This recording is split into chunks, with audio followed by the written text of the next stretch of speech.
Yeah, it was episode 5 because I had just posted a reaction to The 5 and audio is 6. up. For some reason, OBS just decided that none of my audio setup existed for like some Oh reason. wow, Just I had it that's all strange. properly set up and defaulted, and OBS was like, "Nope, screw all your prep Not planning. today. No, not today." Okay, so I apologize, guys. I should probably do proper introductions because I just jumped into the anime because I Yeah, we want to didn't talk even about it. introduce. Oh I'm yeah, so yeah, sorry. yeah. That's why I call this chill. I understand. It's like we're like it's a review, but like we're gonna talk. Okay, Mhm. so I guess I'll go first. And hey, this is actually a good reason to do it anyway because that never happened. Hi guys, Yeah. I'm Richie Roberts. I am a voiceover actor. I have been doing podcasting and anime industry news and con coverage and stuff. You remember back in the day when you had conventions, back before the decade that was the year 2020.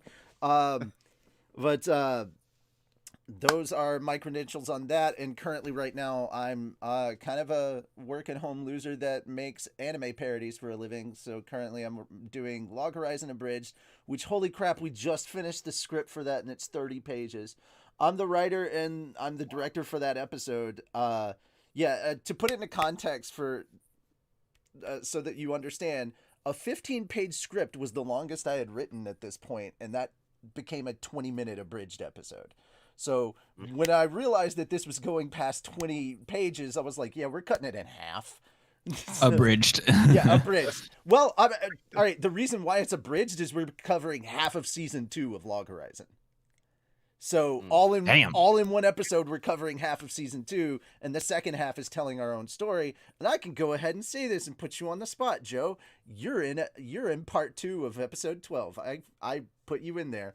You're I don't know if you saw it, but check your messages on Twitter to find out who it is. You're probably gonna be really excited when you see they've only got one line, but bro, you're gonna be Lit. happy.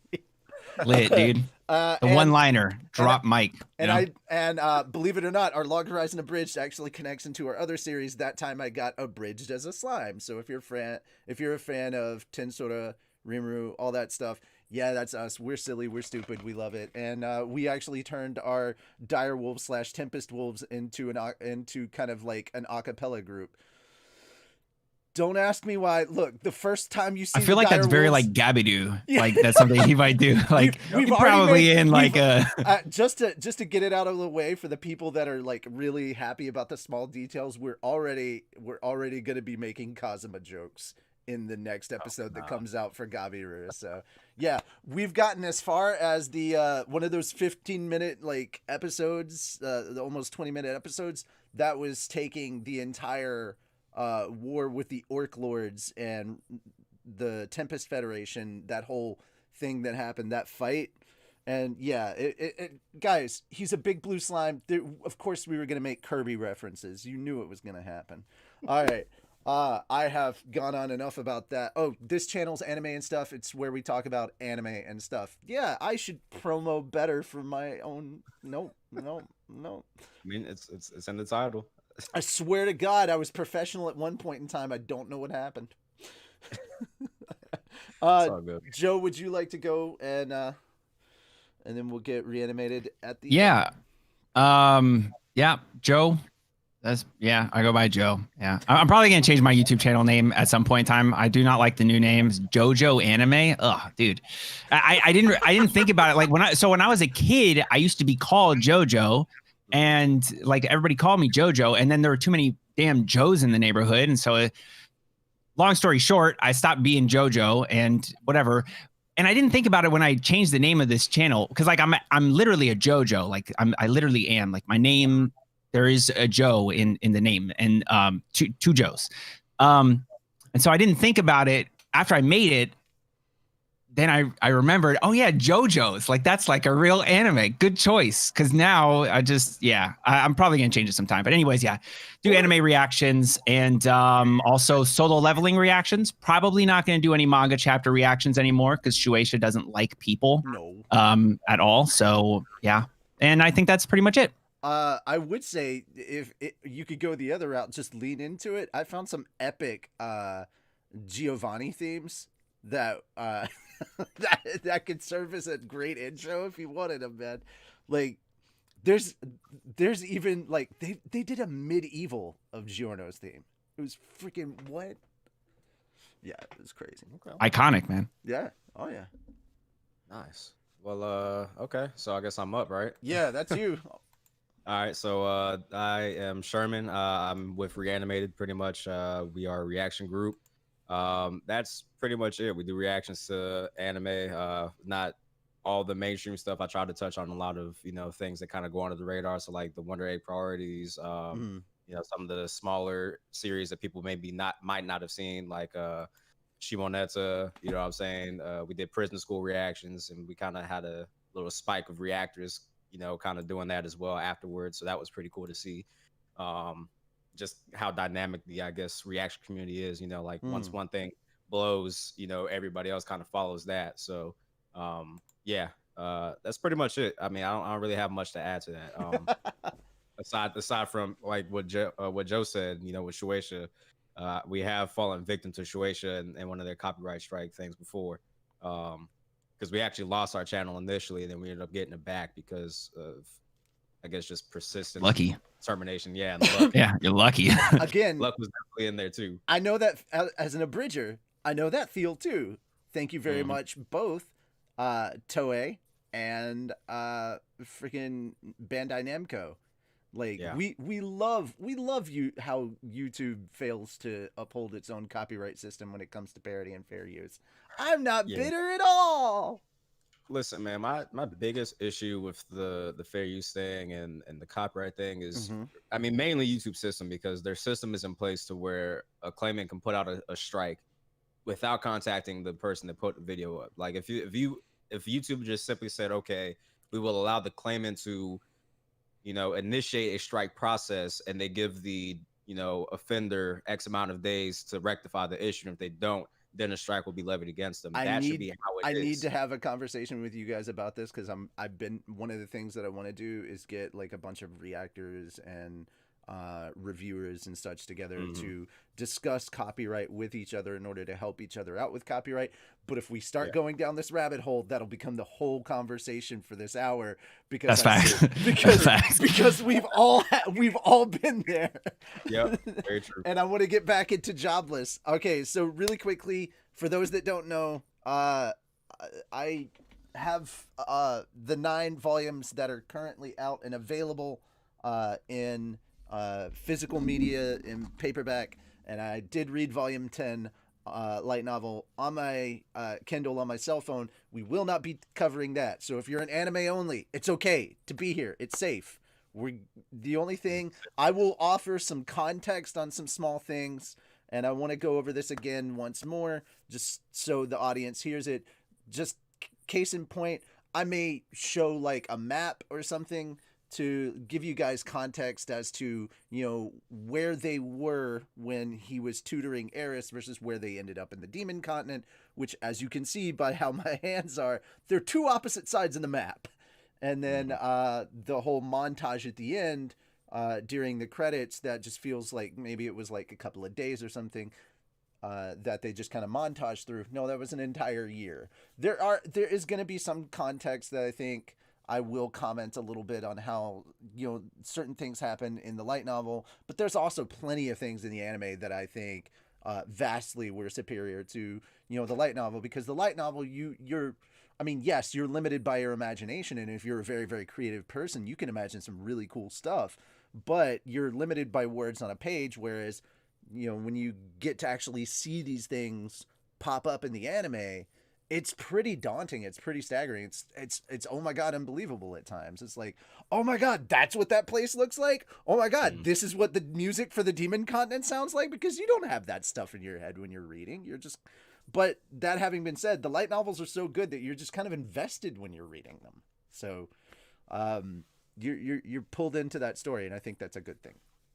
That having been said, the last plug I'll make, over on PhatDog Studios, which is the abridged group that I work for, I am actually doing light novel readings on there. As it turns out, you can do that just so long as you're interacting with your audience and you do kind of Q&A stuff toward the end. You can keep it up on Twitch. So we're doing it. Wait, on so our you Twitch. can read them aloud? Mm-hmm. And we're doing silly voices. We call it voice actors read. Yeah. It is actually the banner for the thumbnail is one of our voice actor, the voice actor reads kind of things. But yeah, we just finished volume 1 of Mushoku Tensei. So not even anywhere near like that's volume 1 covers the first 4 episodes. So nowhere near anything that would be spoilers. So if you want to go back and check them out, if you can't find it, all of our past episodes are on the website. All the links to that are in the description if you want to check all that out. But I do light novel readings of Slime on Mondays, Jobless on Wednesdays, and Saturdays I do Spider. And we just started Spider. So like last Saturday was our first one. And again, if you're excited about that, that's great. I'm happy for you. It won't be at 4 p.m. this time because I'm headed out of town for a little while because I'm going to visit my niece. Her birthday was the other couple of days ago, and I'm going to celebrate that with my brother and my niece and hang out and just have fun because I can finally go outside again. Things are not as scary as they once were. Yeah. And that'll just be pushed back to 8 p.m. instead. So there's my whole spiel. Let's get back into talking about Jobless and the beautiful animation. And let's do it. Yeah, because that's what we were talking about was the animation. It's kind of weird though to have an entire anime studio only working on one project. I'm so used to this being a studio that has multiple projects going on, and you can definitely tell it in the animation that this is what they're focusing on, and that's a little surreal in a way, but also like it's unbelievably rewarding when you look at the quality of the animation, I think. Right, because I mean, there's no diversion of budget. Like it's strictly for this one series, so you don't have to worry about like the Studio Bones scenario when you had My Hero Academia was okay. We got half the team working on the movie, and we got half the team working on this overhaul arc. So we're gonna cut the budget for the Mirio fight, and kind of just do some still frames, opposed to actually animating everything. So yeah, you definitely don't have those issues. So that's definitely a plus. I think it speaks to, I guess, how good this series is because they literally started Studio for it. Yeah, it's kind of overdue, crazy. I guess. Yeah, I think it's just overdue because I mean, Mushoku Tensei, the manga or light novel manga, whichever came first, was light novels came first. Light novel, OG. Yeah, it was like 07, right? Time frame. From what I understand, I think it's 14. No, that's when it finished. No, it either started or finished in 14. It's old. It's before Slime by like a few months, I think, is when it started. It's pretty old. I know it's pretty old because when they're talking about like Rudius's previous life where he's like 34 or whatever, and he's like one of the things that he mentions is Sailor Moon, and I'm like, bro, that is kind of old. I'm there with you. I'm that guy. I'm in my 30s. But like, yeah, I could.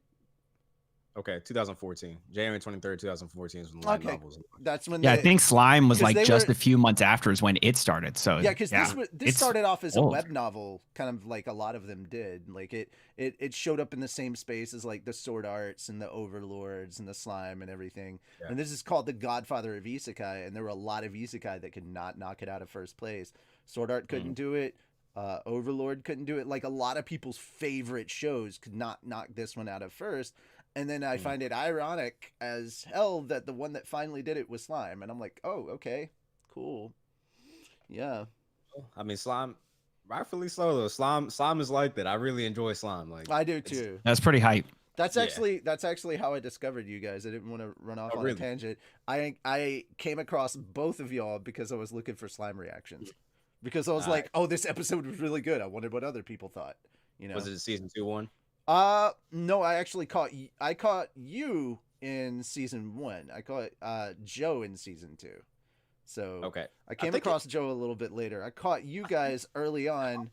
Y'all just showed up in my YouTube notifications or my YouTube like recommended videos. Recommended videos. That's it. YouTube recommended. Why did I say notifications? So that's interesting. Did you leave a comment under one of the videos? I think you did. If I anytime think you see said I got like, y'all kind of late or something. if you see anything about Like Zoinks Gaming on your comments, that's me. On YouTube, Okay. I'm Like Zoinks Gaming. Okay, gotcha. And to get the obligatory question out of the way, it's because sometimes when I do actually stream gaming content, I will sometimes play scary games, like in character as Shaggy from Scooby Doo, man, and I don't want to keep playing these spooky games. So yeah, imagine Pretty good. Yeah, that was pretty good. Like imagine this guy playing Alien Isolation. Like, get me off of this space station, Scoob! I don't want to be here anymore. Like that kind of That's stuff. awesome. That's pretty solid, man. That's a solid impression. If you've ever wanted to hear Shaggy just start cussing out Freddy and Velma for making him play a scary game, that's essentially what my whole thing is. Yeah. Okay. Yeah, Nice. yeah. Like, you're a heartless bastard. Do you know that, Daphne? Yeah. Yeah. Right. So Awesome, yeah. man. But going back to it, I do understand some of the controversy that people, or some of the I'm trying to word this properly. Some of the hesitancy that some people would have about Jobless Reincarnation because of Rudy's a little rapey. Yeah, exactly. Yeah. Well, because of how unbelievably perverted that he is. And I mean, there are times I'm like, whoa, slow down, bro. Like, back off on the Pepe Le Pew a little bit, you know? Yeah, it's tough for sure. There were definitely, I would say like 2 or 3 moments that were like I had to pause and just like, hey, let me just take a breath. This is really not what I was expecting. I gotta chill for a second. I went back into it and like, yeah, it's yeah. The other thing that is what I appreciate though is like, yeah, he does that, and we're like, that's not cool. And the anime is like, yeah, that's not cool. And he immediately has consequences, and he feels like shitty for his actions. And like, I don't get it because I wasn't raised in like I didn't have the same kind of environment that he had, where he was like he was bullied to the point that he was stuck in his room and couldn't get out, or like it was honestly to the point that when his parents died, he couldn't even leave the house to get to their funeral, you know? Like, and they show that in the anime, and you know, and this has been like 20 years of him living like this. It's wild. And it's something that it's something that like changes your personality a bit. I don't think that he was necessarily like this before it started, but he definitely became that way. And you can see in his inner monologues a lot of the stuff from his previous life he very much regrets. He's like, I wish I'd done this a little more. I wish I'd done that a little more. And that won't go away. And that's good. It shouldn't. Like, it's an interesting psychoanalysis, I think, on like a character who had like this really strong insecurity, heavy levels of depression, and just had basically been broken to the point that they could not behave in society. And that's a thing that I think a lot of people have to understand, is that a lot of the societal norms that you would associate just don't work for this guy because of the fact that he's not really a part of society. Exactly. Yeah, I get you. And he's slowly understanding that. And again, it's one of those things that the only thing he knows about relationships is dating sims and hentai stuff. And if that's all you've really grown up around, the boundaries that would normally probably exist for you may exist, but aren't quite as strong for him, or he doesn't think about it. He's like, oh, I'm going to play this like it's a game. And that, to be fair, a lot of isekai are like that. It's like, oh, I'm going to play this like it was a game. Like, to a point, there's a lot of like gamification of that otherworld kind of structure with a lot of isekai. And that's the thing I like about this one that kind of differentiates itself from other isekai, is that, no, you can't treat this like it's a game. It's real, and there are consequences for what you do. Yeah. Yeah. Somebody brought up a really good point in the comments. Somebody was saying that basically, you know, you have your typical protagonist, and they, you know, are, you know, pretty much a decent person for the most part. They, you know, are the cool guy or whatever when they get likable. Yeah. Right, unbreakable, they're strong, but they, with Jobless Reincarnation, they made a character that had real problems and that was a real person that had real issues and is overcoming those issues as he goes through the anime. And you see that character development. And honestly, that really does make a good character development stories because he has these issues that he has to get over. He has these I guess impulses where he tries to do these very rapey things. Mm-hmm. He immediately realizes afterwards, okay, I can't do this. I can't perform like this. As far as living in this world, I have to be a better person. And you just as it progresses, at least from what I've seen him growing quite a bit and having those inner monologues and challenging his old ways of thought and trying to move past what he's done in the past. I mean, So, and that's the thing too, yeah. is that he doesn't like completely change. There's a lot of times that I see in the writing, like somebody's like they instantly change, and I'm like, that's not how it works. Change is like a lot of small steps happening over an amount of time. And Right. people like there are people that say I've changed and I've grown, and I don't see it because I'm not paying much attention to it, because it's just to me it's just like little things. Hey, I don't want to do this, or I don't want to be like that. And that is Right. actually reflected in his character as well. Like he's still pervy as hell, but he's trying to better himself and he's trying to be a better person. Really? Yeah, it's hard to quit something cold turkey. Yeah. You know, like it. For like a smoker, like it's tough to just not smoke anymore. Thank you. But Hey. with somebody who's especially like somebody that's been smoking for a long time, it becomes harder and harder. And so him being withdrawn from society, not understanding society, and growing within society for 20 years, it's going to take him a while to adapt. And so he'll make mistakes, and he'll say, "Oh, I can't do that. I have to be better," and then make the mistake again. And it's not something good to watch. Like it's not like there were episodes that were just really, really tough. And but I know that he is busted up, like mentally. He's just really going through it, or has gone through it, and he will develop. It's going to take time, and you're not supposed to like him right now. You're supposed to dislike these bad parts about him. He doesn't like the stuff about himself. And so in time, you will like him. But for now, you're not really expected to. I like to Right. think that he's like an intentionally broken character from the get-go. Like he's not a whole, he doesn't have a wholly formed personality, or like the way that we would look at it as somebody that had grown up and been able to adjust to society and stuff like that. And it also shows in the fact that when he gets reincarnated, his first thought is not like, oh, I got to find out how to get back home. He doesn't want to go back. He could care less about going back. He hated everything in that previous world. And to that point, the reason he calls Roxy his goddess is, I mean, yeah, there's the whole pervy aspect of like his relationship with Roxy or whatever. But the thing that really like hit him, that really stuck with him, and the reason why he's like, he does his little prayers in the morning to her panties or whatever, is because of the fact that she brought him into the outside world. And that is like kind of the main crux of a lot of what I think happens in the story overall. And then there's, of course, he has to make his own decisions, like to protect Eris when things go crazy. And he's also reflected by so many other people around him. And I also love the storytelling of just little stuff. Like it was barely there, but Eris's mom and how she looked at Rudy, and then you get the explanation of why she's not really liked him this whole time. And it's because, her sons were sent off to like the head family to be raised by that other I just thought it was Paul. Yeah. No, it wasn't Paul. It's the reason, man, for everything. Anything that goes wrong with Rudy, probably Paul. Oh, well, but no, this time it wasn't. And I was like, wow, okay. No, this time it was actually Paul's brother. The head of the Notos family, like Paul's full name is Paul Notros Grey Rat.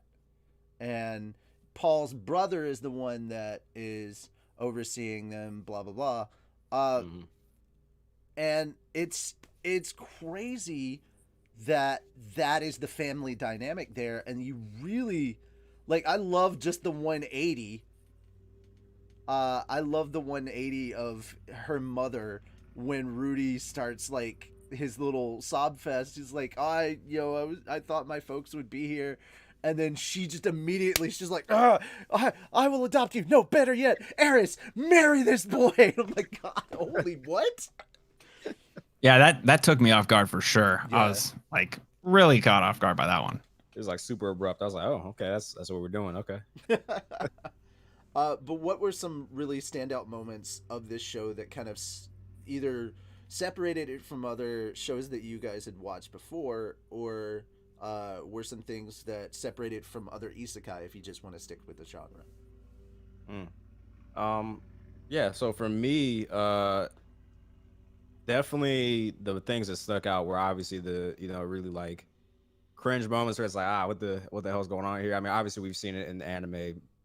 For like, all right, I watched Berserk, I read Berserk, you know what I'm saying? So obviously if you've read the manga for Berserk, this is nothing. Yeah, right, exactly. So I'm not new to this. Obviously it's different because, okay, now we're talking about two children, and you have obviously somebody who's mentally I guess 40 something now at this time, doing these things. So it's like, okay, yeah, it's cringy, but at the end of the day, yeah, it is uncomfortable. But I mean, it's supposed to be uncomfortable. I feel like it's supposed to make you feel uncomfortable as you watch it, but it's also going to bring you up and make you be like, okay, he got what he deserved, and he learned his lesson.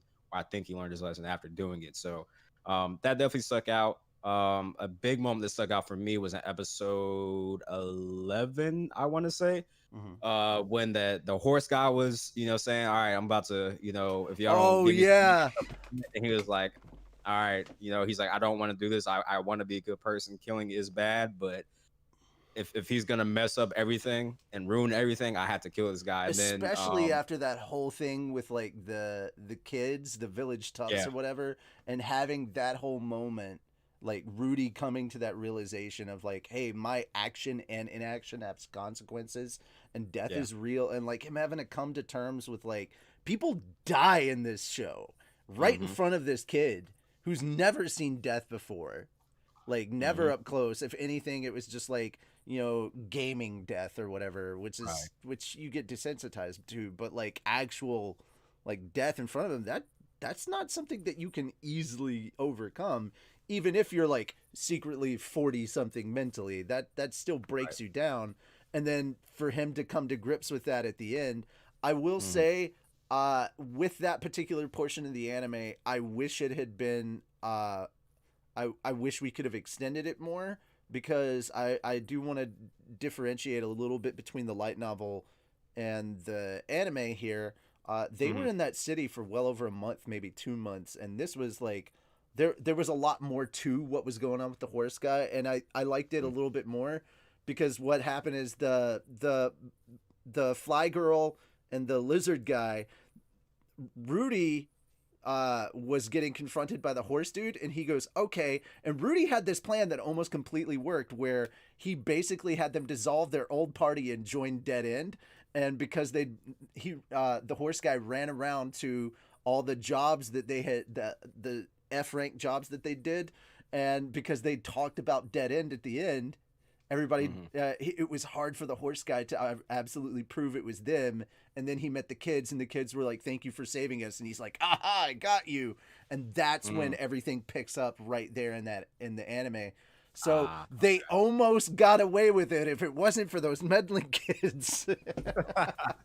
Oh man, okay, that's definitely good context. Yeah, because I mean the concept of time is kind of just absent in the anime. That is one thing I can knock it for, I guess, is there's no clear distinction, like, okay, this much time has passed, or this is the time period we're in, like you don't really know how much time has really passed as the episodes progress. And Joe, I want to cut to you with the same question earlier about what you thought differentiates this series from like other series, whether it's in the same genre or just anime in general. Oh my God, could they please have decided to mow the lawn at a different time? I think you had a little bit more to say though, right? About that, like when Rudy has that choice, that distinction when it comes to the horse guy. Yeah. It was just cool to see, because he literally challenged his convictions at that point in time. Was like, yeah, I've made up my mind. I'm going to kill this person, even though I know killing is bad. I shouldn't do it. I'm going to kill this person with this cumulonimbus. And it was crazy because he summoned cumulonimbus and he didn't chant it, and that was a higher, that was a what, sacred level magic skill. It's saint level, yeah. Saint level, yeah. From what I That's, understand, yeah, it's that's pretty saint, crazy. It's saint, then it's king, then it's like something else, then it's like imperial, divine. Like it's up there. Yeah, so I was like, oh crazy. shit, like he casted that without saying the spell. That's badass. He summoned That it with stuck out. just pure rage and determination. No, legit, like that's what it was. He's like, all right, I see how you want to play. You want to play a horse? Let's play. But yeah. For me, I would say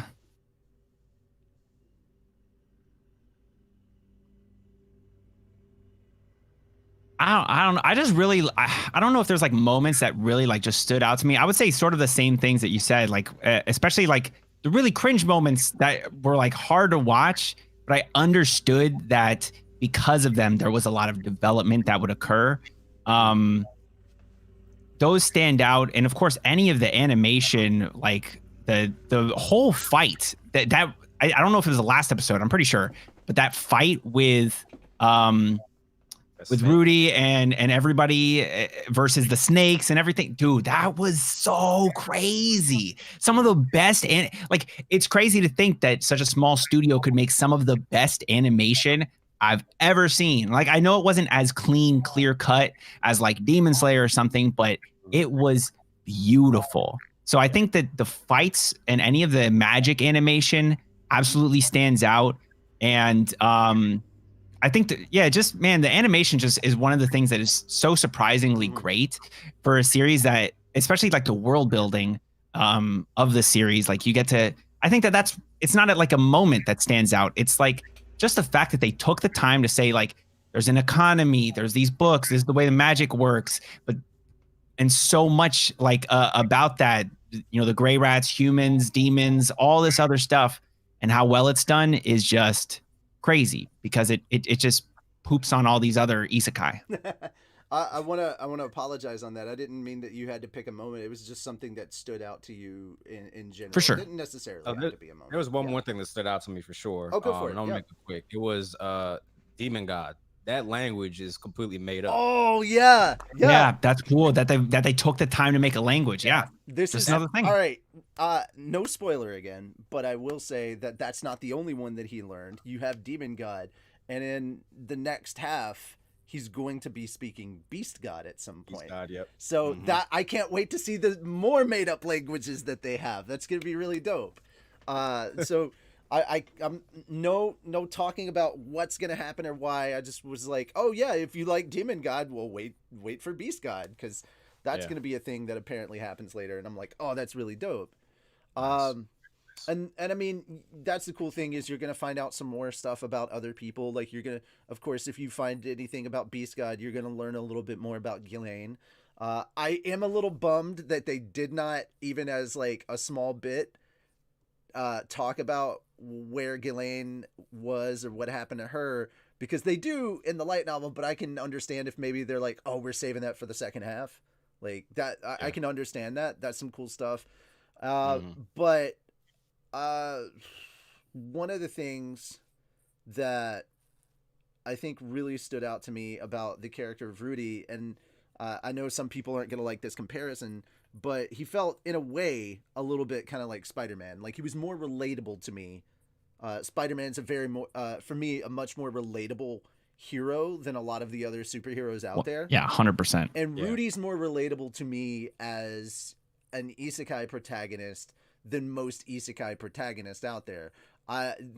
Dude, most of them I'm not gonna get behind. It's like, oh, a harem, oh, they've got all this incredible ability, and yeah, Rudy has that, but he also has a shit ton of negatives that kind of, he needs those positives to kind of balance them out.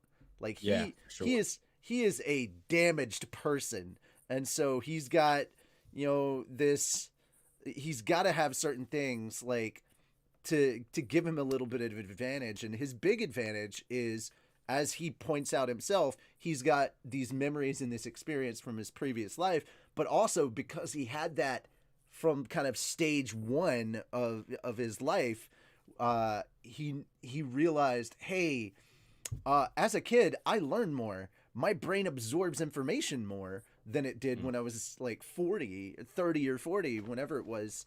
And so he's able to, he has that experience and that wisdom to know more. Okay, yeah, I think that's a good analogy, wisdom versus intellect, because, or intelligence, because intelligence is the gathering of stuff and wisdom is knowing how to properly utilize it. Just D&D stuff, but you know, an intelligent person knows not to fight a dragon without armor. A wise person just doesn't do it. Yeah, so it's kind of like he had that wisdom from his previous life to call upon when it came to gathering intelligence. Like he knew the importance of books from the get-go, where maybe someone else brought up in this world wouldn't, you know. So, and he also knew the importance of like repeating a thing over and over. Yes, but I think everybody else in that world that's kind of sex crazed is like that. And okay, to be fair, it's not just Rudy. A lot of the gray rats are like that. Yeah, I can see that. That seems to be a gray rat thing. I mean, Grandpa Gray Rat up there with that Beast Girl just getting his morning wood on, you know. But again, it's knowing the importance of like repetition when it came to learning magic.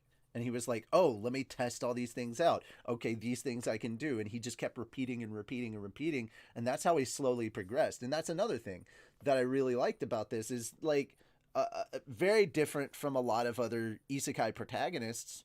He kind of had to work to get better at everything that he's good at now. Like, yeah, compared to everybody else, they're like, oh my God, you're amazing. And he's like, yeah, but I had to work at it, you know? And they really took their time in the beginning to kind of show that. No, for sure. Yeah, I definitely can appreciate those aspects, because it's just like comedic relief, just seeing how much of a menace Paul truly is. Like, and this man. She said, "Hey, sorry, y'all, I'm pregnant." And I'm sitting here thinking, I'm like, when did she leave the house to get pregnant? And who was the father? That was all. That was what they all thought. You were going through the right process there. Yeah. And then Paul was just like, "That's probably mine. I'm sorry." I was like, "What?"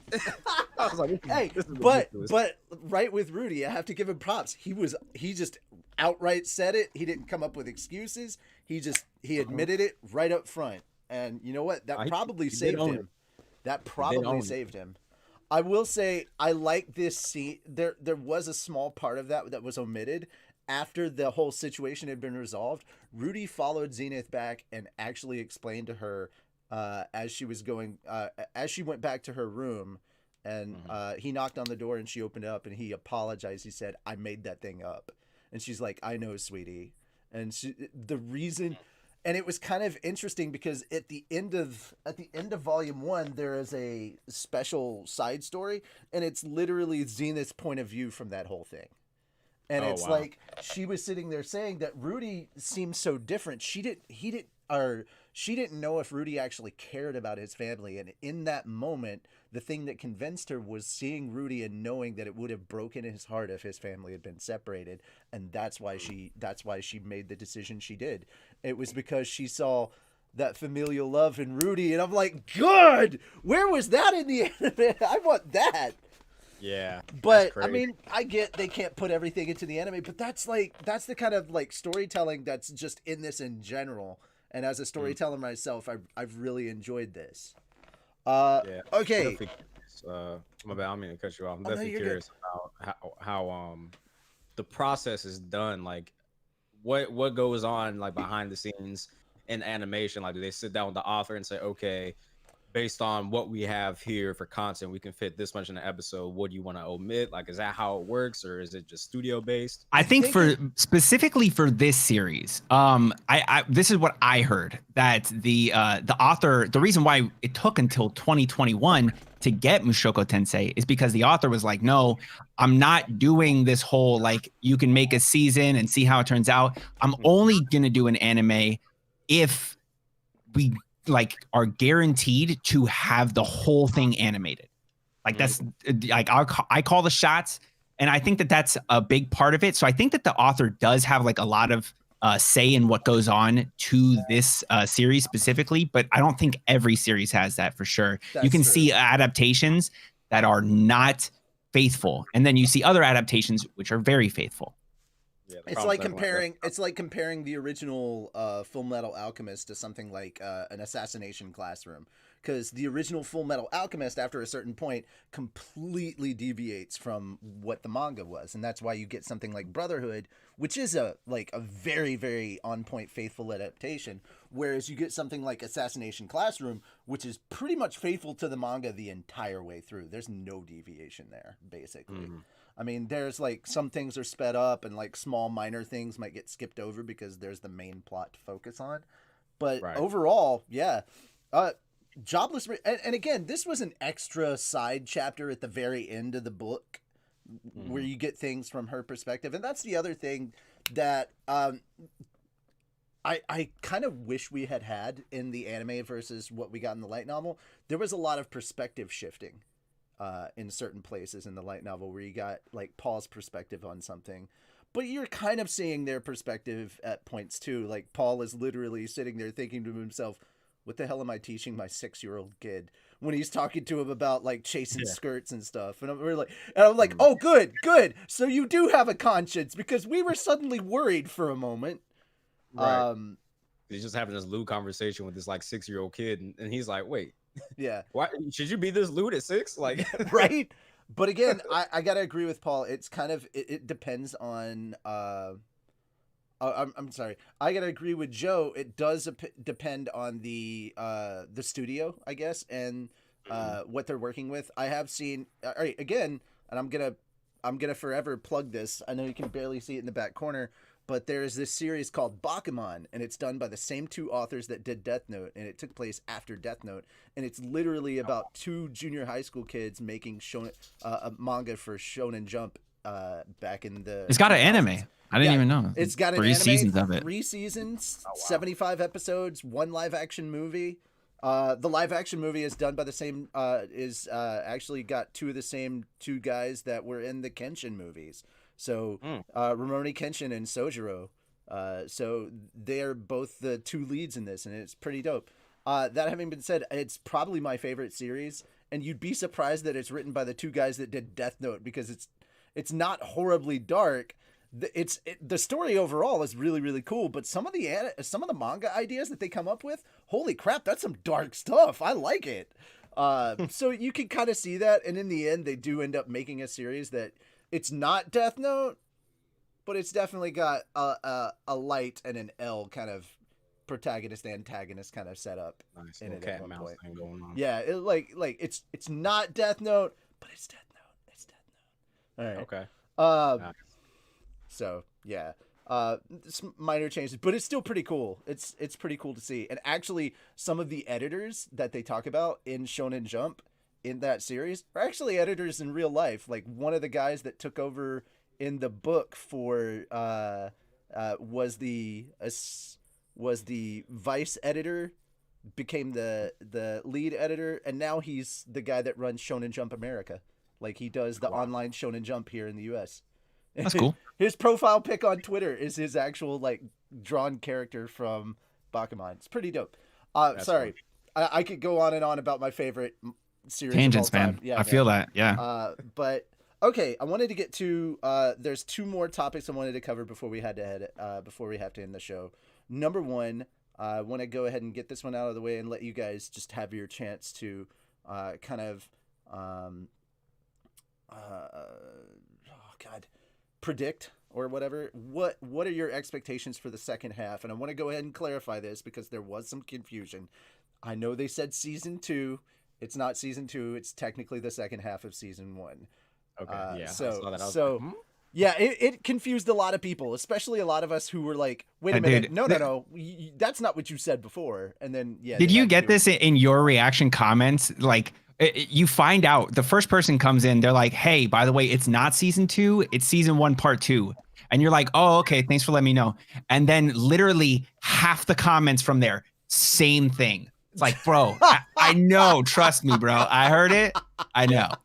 Yeah, it's like it's like a broken record, man. Like if there's and this is with any reaction video I've ever done. Facts, yes. Comments in there one person will say something, and I'll be like, okay, that's good to know. And then I'll see a plethora of other comments reiterating that same exact thing. I'm like, okay. That's one of the things I I've hear learned y'all. to I get it. do. That's one of the things I've learned to do as a viewer is I'll see y'all say something and I'm like, oh man, I gotta let y'all know.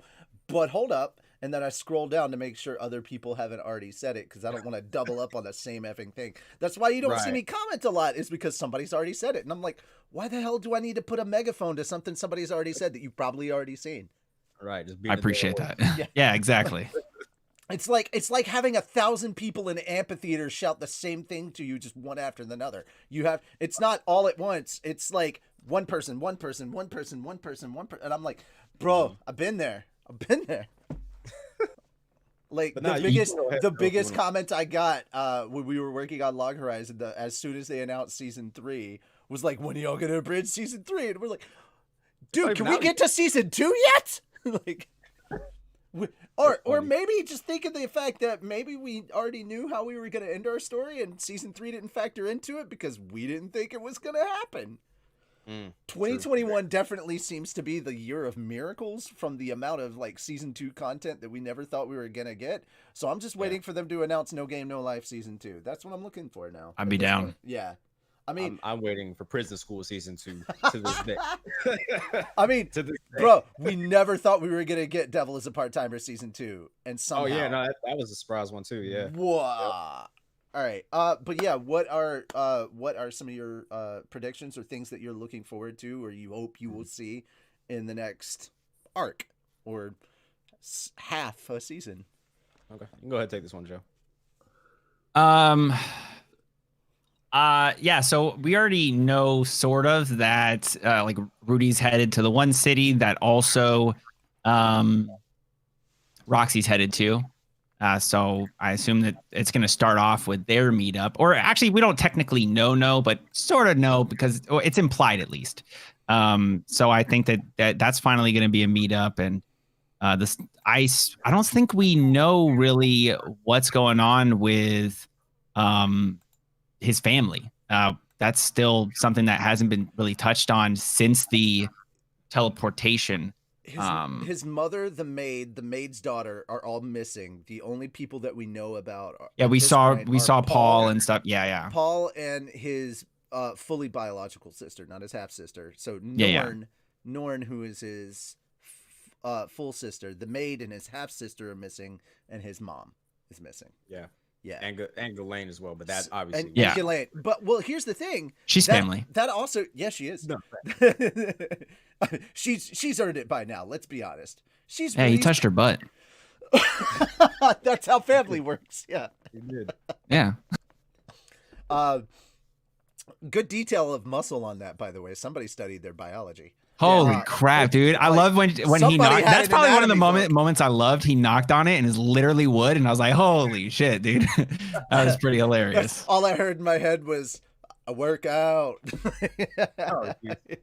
Going back. I heard beans and thighs from SpongeBob. Oh my goodness. But no, what we did infer from that is that whatever happened on a larger scale, because if it reached from where Eris and Rudy were all the way out to their village where Paul and everyone else was, then oh my god, what about what's going on with Sylphie? What's going on with Sylphie Eris's too? That's family. what I was gonna bring up. Yeah, Eris's family, like all that stuff, because it's the Fatoa displacement event, I think is what they officially end up calling it, and it covers a lot. And as you can see, Paul is leading a huge search party, and that's the other thing I loved about his letter, is how freaking humble he was. He was like, I don't care if you hate me, please keep hating me. If you want me to lick your boots, I'll lick your boots. If you want to kick the shit out of me, if you want to keep hating me, just please help me find my freaking family. And I'm like, okay, Paul is a real one now. For sure. Yeah, so I think that's probably something we're first gonna obviously get the Roxy stuff, since that's like closest. Yeah, I don't really know. I think that they'll eventually get in contact with either that the not Milim girl, or probably I don't know if it's going to be the dragon scale eyes guy, or it's going to be the actual dragon. I don't remember if it's Dragon God, Dragon King, Dragon God. the armored dragon, whatever that's floating in the castle. I don't know if we'll see him first or if we're gonna see Scale Eyes Dragon Guy. I don't want to say their titles and stuff because we didn't officially get them, though I kind of inferred who they are. He's a king and a hero. The guy flying up and yeah. He's the one that stopped Laplace. So I don't know which of those three we will be introduced to first in the story. But the story's going to progress. They have to figure out what what happened and how they're going to get home. Those are the two main things right now. How do we get home? What happened? And obviously development along the way, development for the Spirit and also for like Rudy and Eris and everyone. Yeah. Yeah. Improving Richard's reputation. Yeah. I forgot. Yeah. I just don't know. I really just don't know where it goes. Like, I don't think we have enough information because the first season was really just world building, you know? They get tossed into a new world, so they build out that new world. Because, I mean, it's the same world, but like the demon world or the demon kingdom is very different, like vastly different from the human kingdom. So it's sort of built out a new world that we had to learn. And I'm sure that the second season is going to start with a lot of that too. It's going to start with more of the world building for that because we'll be tossed into a new like port city in the demon kingdom. So yeah, I don't really know exactly where it's going is basically what I'm trying to say.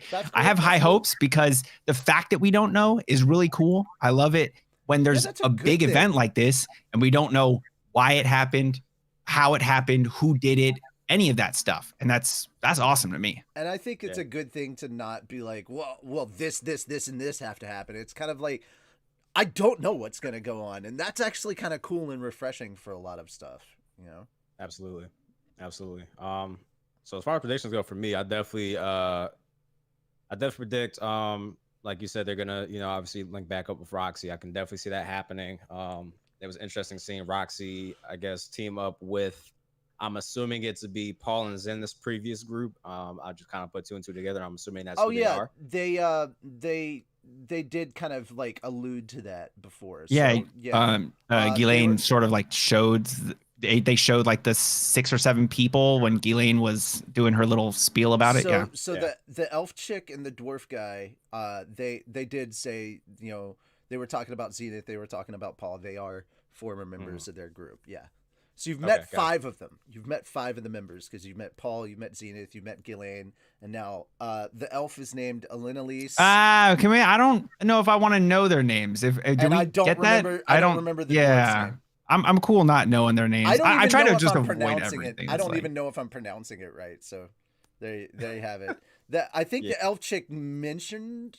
I don't remember if she mentioned her name, but the elf chick and the dwarf guy are also on the team. So there you go. You've met 5 of the 6. There you go. By the way, did they CG that last scene with them? There was so much animation, motion, and stuff. You know what I'm talking about? Like when they're on the boat, you see the wind and everything. I would say that the montage was probably the least, was probably the worst animation I'd seen in this whole series. Just from like some of the stuff in the background, like because they're doing really good on the foreground stuff, like the scene where Eris is bathing in the waterfall or whatever, and in the background you got Rudy trying to peek, and then Richard comes over and grabs him. It's like that the two of them in the background, that was like the worst animation I had seen in the series. And to be fair, that's saying a lot because the animation was really on point for a lot of this. Also, holy cow, this was like one of the few series that did not have it like an opening animation or whatever. Like it was just it was just the song and then like showing honestly it felt to me a little bit like a flex because they're like, hey, look what we can do with our animation budget. And like it's a little bit like that, and they're doing the world building a lot of the time just visually sometimes for it, and I thought that was pretty cool.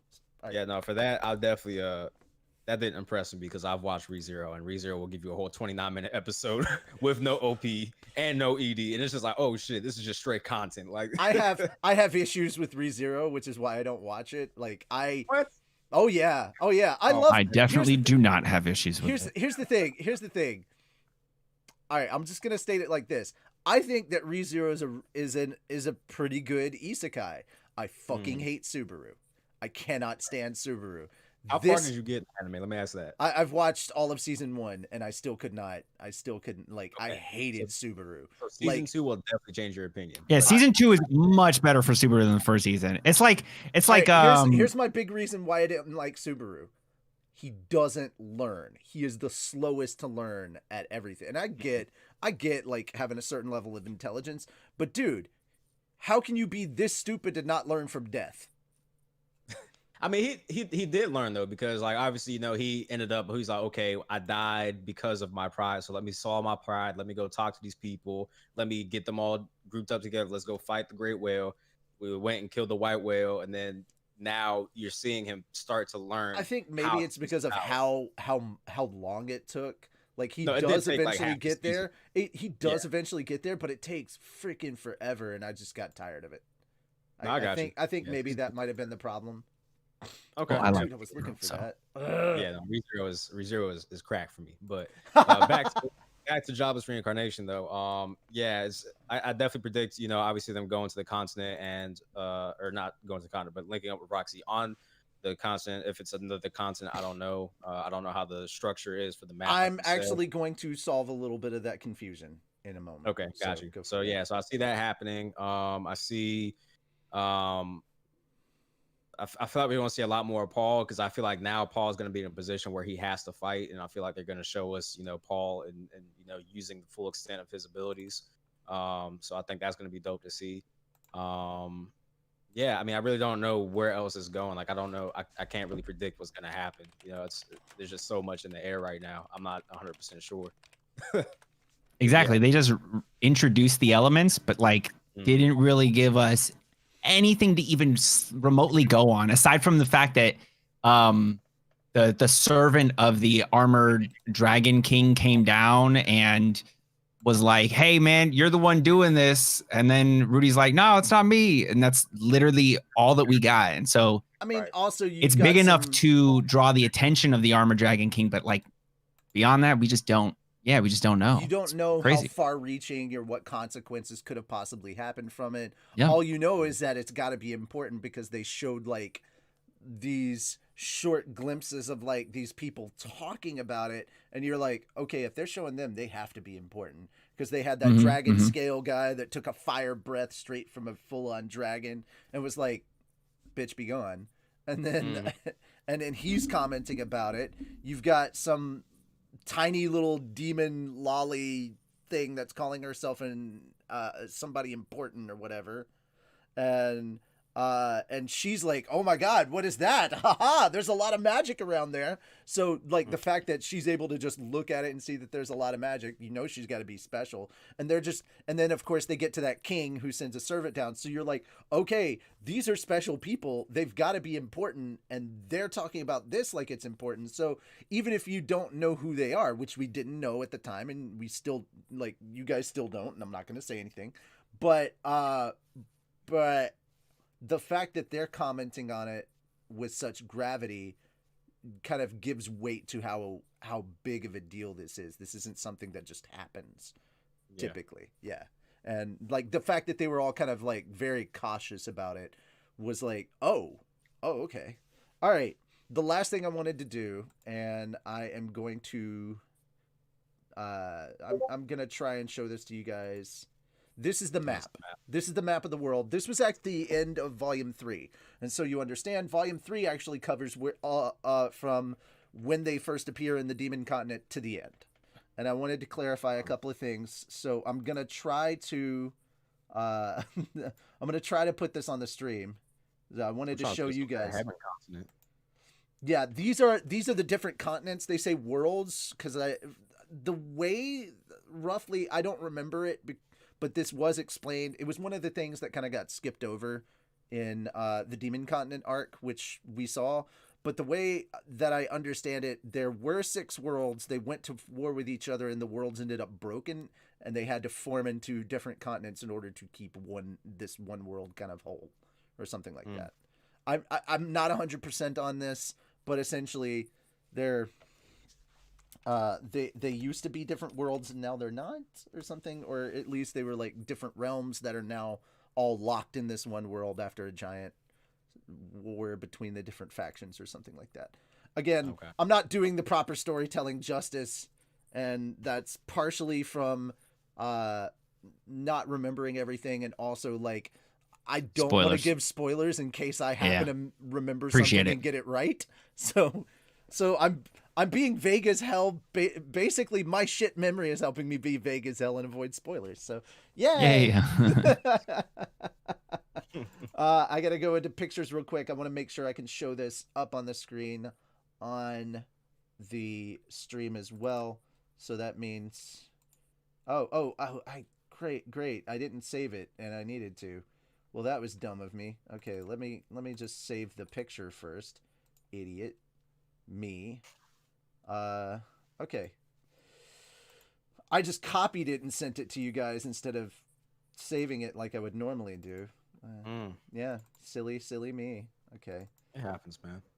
I'm glad that at least I'm organized on my computer. All right, there we go. So now everybody can kind of see this. I know I'm covering everybody's face up, but this is semi-important, so let's... All right, so the big empty circle that you're seeing on the map right here, that's the Fatoa region. That's the area that disappeared. Oh, shit. Yeah. All right, wow. the town of Ricaris is where they were, where the horse guy was and everything, that first city that they entered. Yeah. They were on the very northeastern tip of the demon continent. That's how far they got flung. Wow. All right. So just to clarify, the ocean is ruled by the water god, and there's a bunch of monsters there, and you're only allowed to travel on certain paths. So you can't. So the question of why can't they just take the ocean and go over there?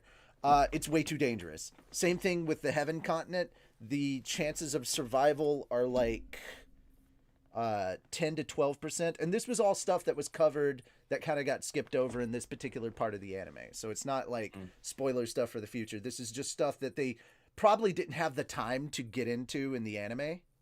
It's just kind of extra knowledge. So they had to travel all the way down, and if you see at the bottom most southern tip of the demon continent, that's Windport. That's where they're at now. So they have to take like this really long path from the north part of the continent down to the bottom part of the continent, and then make their way around to get back to the Fatoa region. So as you can see, it's not going to be a quick trip. Right. By any but I just wanted to throw some context into there to be like, holy crap, dude, that's how crazy, this whole area is, and how crazy this whole situation is.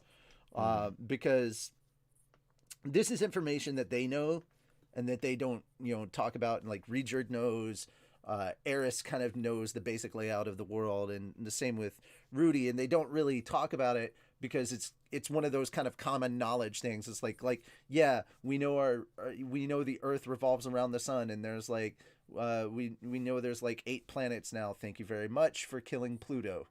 I grew up with the generation that had pizza, and now we don't get pizza anymore. But yeah, this is just the common knowledge that I don't think that they kind of brought up in the anime. That I feel like it was kind of it kind of like it would have helped more if they had. I hope that they bring it up in the next half. I'm sure they will. Yeah. I'm sure. But it's just kind of a little bit of context to let you know, hey, this is kind of where they were, and this is where they ended up, and this is how far they traveled in that montage, essentially, to kind of give a little bit of context to what's going on. And that, of course, like I said, is at the end of the 3rd volume, which is where the anime ended up. And nice. Here's the actual cover for that, so you can actually see like, yeah. So and like I said, He looks the a little horse- more grown on the cover Yeah, he does. He than how really, they really than does. how they animated him. Okay. We talked about this before. So there we go. This is shortly after he shaved his head and put on the Naruto bandana, but like they started having meetings and stuff, and yeah, Okay. it was a lot of really, lot of kind of interesting information that I feel like. So I mean, now at least you kind of have an idea. Yeah, they have pictures from time to time in the light novels in there. They're all black and white and stuff. But yeah, the art style, the animation style, very similar to what is in the anime.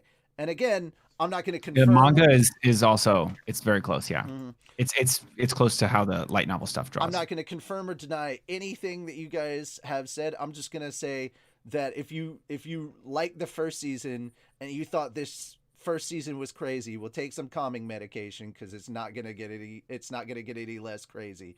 It's like, oh man, this ride has been pretty crazy, and then you look forward and you see, you know, it's an even crazier roller coaster. You got a lot of corkscrews, loop-de-loops, and all sorts of stuff coming. So Nice. There's a lot to look forward to and some fun to be had. Real quick, Richie, what was the last thing that you want to do? I gotta get ready to hit. That was basically it. Oh, that was the last thing.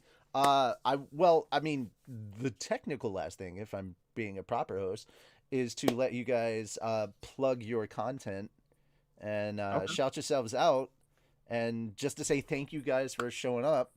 And I tried to keep it as short as possible. I know we got off to kind of a late start because of technical issues, and I tried to take that into account. So no, it's all good. I'm saying I hovered around an hour. Maybe it went a little bit over, but I was trying to manage time. And once again, I'm sorry that everybody decided that right now was a perfect time to mow the lawn. No, but yeah, it happens. It happens. All right, man. Yeah, I'm gonna go ahead and wrap up. So yeah, y'all can find me at Reanimated.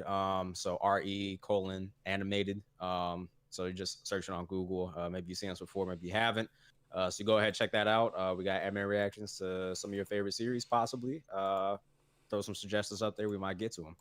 But yeah, that's all I got, man. I just want to say thanks for reaching out and having me up here. It was definitely a dope experience, and just talking about anime, I always enjoy that. So if you would just stick around for a few minutes after the show, wanted to make sure that I get you guys together to talk a little bit about the copyright stuff. If you What's up?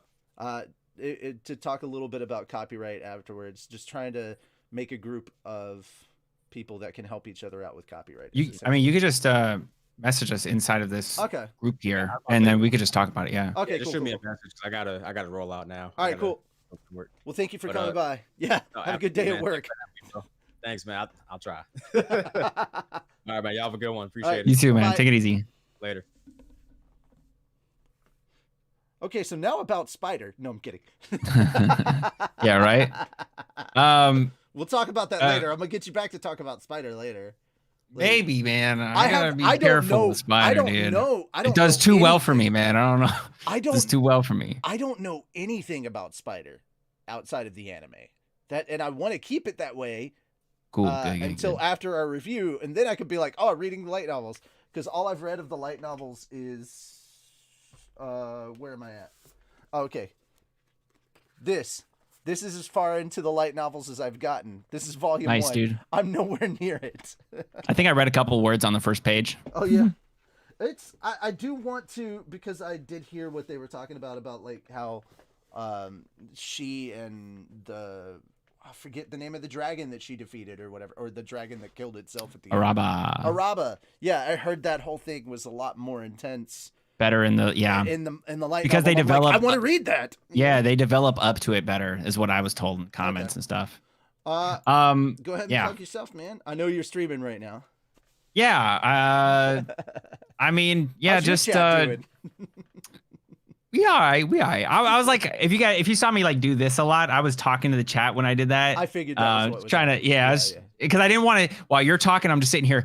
Blah, blah, blah. Hey, chat, blah, blah. Like, I didn't want to be that guy. I was just trying to, low key, like, hey, you guys are totally right over there in chat. Yeah. But for me, you guys can check me out on YouTube. Right now, it is JOJOE anime. All one word. That's going to change. I'm still like throwing around some titles. Probably going to, like, for this channel, going to go with like freshest anime or something. I honestly, I hate the Joe freshest thing. I came up with it when I was in fucking middle school. Freshest. It's so stupid. But everybody knows it. So it's like, well, I mean, I guess I just have to stick with this Joe freshest thing. Maybe at some point in time it changes. I think we're gonna change the channel name. I gotta talk You're with looking Diana, for a see if she's cool with rebranding. that, and we change it to freshest anime. That would be a lot better. That way, from there, we can do other things like some non-anime stuff and do freshest reacts, or we do a podcast and it's freshest other talking. I don't fucking know, but yeah. So right now, JOJOE anime, all one word. You can find me on YouTube like that, and on Twitch, Joe Freshest, on Twitter, Joe, literally everywhere else, Joe Freshest. You search up Joe Freshest, one word, you'll find me. But YouTube didn't like me, so no more Joe Freshest, basically. There we But are. yeah, I think if you search Joe Freshest, you'll probably find one of my videos anyways. Podcast name, Freshest Chats. There you go, Freshest Chats. But I think when I do a podcast thing, like I kind of, at some point in time, I'm going to do it. I have a friend, Greg, who reads so much manga. So much manga. And I want to do the podcast with him and my girlfriend, and he's actually my girlfriend's best friend, so like at some point in time I want to do that. Right now I don't, it's not like the first thought is growing on YouTube. Yeah, well, there's that, and then there's also like you need to make sure you have enough time to do all those things as well, because facts. Yeah, the podcast can only happen once I no longer have to work a 9 to 5. Like I did the podcast, and then I was abridging at the same time, and then the podcasting thing ended when a little after I'd started abridging, and then abridging kind of became the full-time thing. And I kind of missed just chatting and reviewing anime and just nerding out about shows, and like I was like, I want to go back to doing that, because I used to go to conventions and interview people, and I miss doing that in a way. It was like I miss being able to talk to some of these voice actors and these musicians and creators and stuff at different conventions, and just chat with them, you know. And I kind of miss that, and this is kind of my attempt to jump back into that, because I really liked doing that. And yeah, I mean, one of like the little goals that would be really nice is like if this channel starts getting enough attention that I can basically say, you know, hey, can I get press at this convention so I can talk to these people? Yeah, because that's how, I mean, I had to do that with both of the podcasts that I did, and it took time to build up. But I mean, that's the other half of it, is just making connections. You guys have a bigger audience than me, so of course part of it is me bringing you on, but also it's like I've seen your reactions, and I like a lot of the stuff that you guys talk about. I'm not going to bring on people that have a sizable audience if I don't have something that I want to talk with them about, you know? So I get you. Yeah, it's not all numbers, but some of it is. But thank you guys once again for coming by Anime and Stuff, the show where we talk about, surprise, surprise, anime and stuff. I'm Richie Roberts. I do a lot of anime related and nerdy things. I play video games. I read stuff aloud on the internet, and then I write really based on how you feel, either really shitty or really good content. But you know what? Either way, it's my content, and I like it. Yeah, I've basically turned into Philip DeFranco at this point of just like, yeah. My hand, I don't move my hands all over the place as much as he does, but essentially, yeah. Yeah, I used to watch a lot of Philip DeFranco stuff. I still do from a time to time. Yeah, definitely a lot of. Well, the first thing I want to talk about today. Blah, blah, blah. Sup, you beautiful bastards! Like, Today in Awesome. Yeah, I know. Yeah. Oh man, I miss Today in Awesome. Jesus, God, that was a segment I could have used like freaking last year. All right. Anyway, thank you guys so much. Have a wonderful day. I will see you guys if you're coming by for the live streams. I will see you on 8 p.m. tomorrow for more Spider. So we're going to check out more Spider. Y'all have a good one. Bye-bye.